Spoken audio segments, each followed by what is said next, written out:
Alongside the insiders, Darren, Dreger, Pierre, LeBrun, and Chris Johnston. Gentlemen, going into Friday night's NHL draft, there was a lot of talk surrounding Connor Hellebuyck and what the Winnipeg Jets would do with him.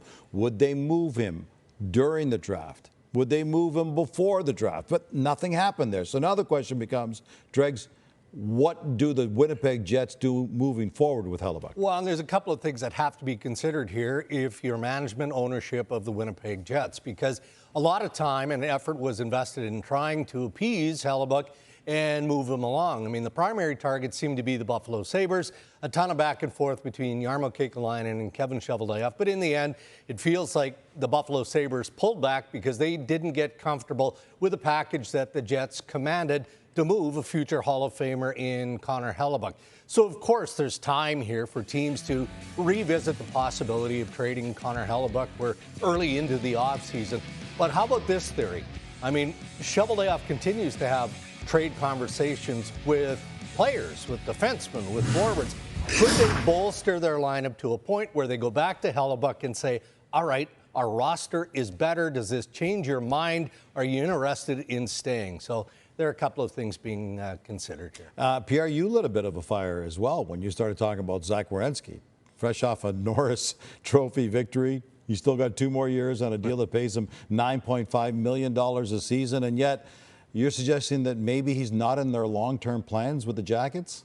Yeah, well, I'm not the one suggesting it. His camp has suggested it to the Columbus Blue Jackets, I think in a pretty clear way, that he's not going to be extending at the end of his deal, and so that information now sits with Columbus. And I think it's probably in the Blue Jackets' best interest to fully gauge what the trade market is now 2 years out for Zach Werenski. Doesn't mean they have to deal him this offseason, but I think it's more probable that they are.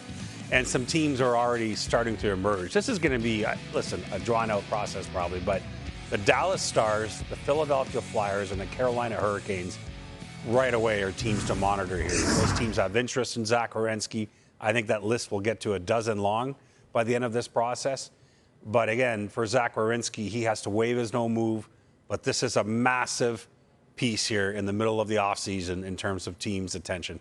And there were a number of trades at the draft, including the Anaheim Ducks trading Mason McTavish to the Blues for the 15th and 29th picks overall. So now the question is, where do the Ducks go from here? Yeah, kind of a strange day for the Ducks. This is a team that made the second round of the Stanley Cup playoffs. They sort of look like sellers on the day because they send McTavish for 2 draft picks, also Olin Zellweger going to Buffalo. But what I can tell you, Gino, is first of all, they were in on a number of other players that moved elsewhere that they weren't able to land in trades.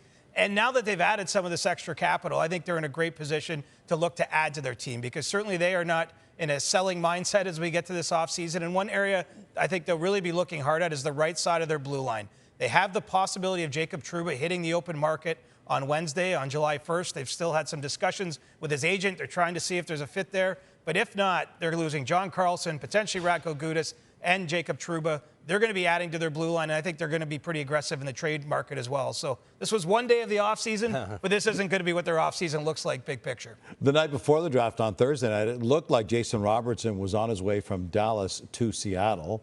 It looked like they had a deal in place. If he accepted the contract, they would pay him about $15 million a season, but then he said no. So what now? Yeah, so the Dallas Stars immediately after getting that news that he wasn't accepting a deal in Seattle spent the last 24 hours trying to re-engage with teams that had shown interest in trading for Jason Robertson. But the problem is a lot of those teams saw what he turned down in Seattle, and I think it's given some of them some pause. And so it's at a bit of a standstill. But 2 things to remember here. 1, Jason Robertson wants to sign in Dallas. Let's not lose the plot here. It's just that he wants to sign at a certain number that Dallas doesn't want to go to right now. Those talks, I'm told, continue. They have not stopped negotiating. So that's one thing. Number 2, Wednesday's July 1st. That's when you can drop an offer sheet on an RFA. And I know we tease that every year. I'm telling you, this is a real discussion here. It's a possibility for Jason Robertson. At $15 million a year on a 7-year deal, that would cost you 4 first-round picks. You know what? It could happen. And the Dallas Stars, that might be their get-out-of-jail card if they get those those 4 picks. Hey, listen, we know Darnell Nurse wants out of Edmonton. We also know he's got 4 years left on his deal that pays him $9.25 million a season. What else do we know about the Nurse situation?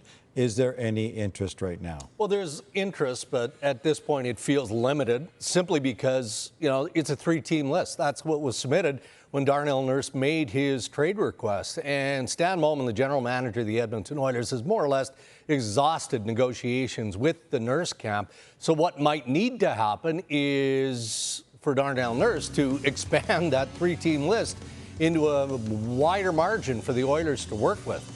It's a frustrating process right now, no doubt about that. Maybe it gets more complicated because of the names that CJ and Pierre have already talked about. I mean, some of the teams that are on Darnell Nurse's list would be teams, of course, that would be interested in Werenski or Carlson as a free agent. So it's getting more delicate and certainly more complicated between Nurse and the Oilers. Another deal to talk about at the draft on Friday night. The Rangers acquired Pavel Dorofeyev from Vegas. Not only did he cost the Rangers 2 first-rounders and a third-rounder, but he's going to cost them $77 million over the next 7 years.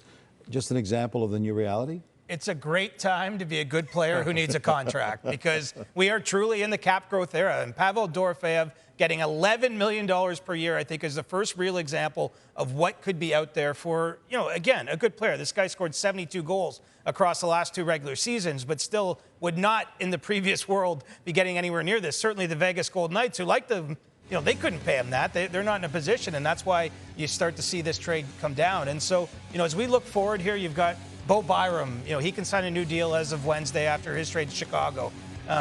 Number of other players that are going to hit the free agent market. I mean, Cale Makar, but we're going to see some really big numbers, and I think this was the first one that people's eyes lit up and go, oh, wow, this is truly a brave new world. A lot of wheeling and dealing, and apparently a lot of spending as well. They are the insiders, Darren Dreger, Pierre LeBrun, and Chris Johnston.